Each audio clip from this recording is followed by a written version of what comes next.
To preserve battery health on Oppo Find X9 Pro, first of all, let's open a settings on our device. Next step is to scroll down and then we'll be able to enter battery options.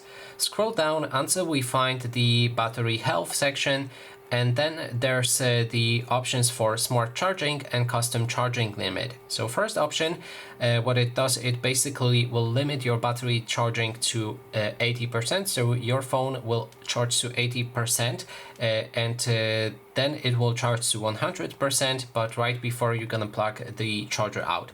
And this works great if you're charging your phone on regular basis. So you should only use it if, for example, you're going to sleep and you're plugging in your phone. That way it will learn that pattern and preserve your battery health, as keeping your battery at 100% all the time when it's charging, because it's charging for around 2 hours and probably you're sleeping for 8, so 6 hours at 100% will damage the battery over time.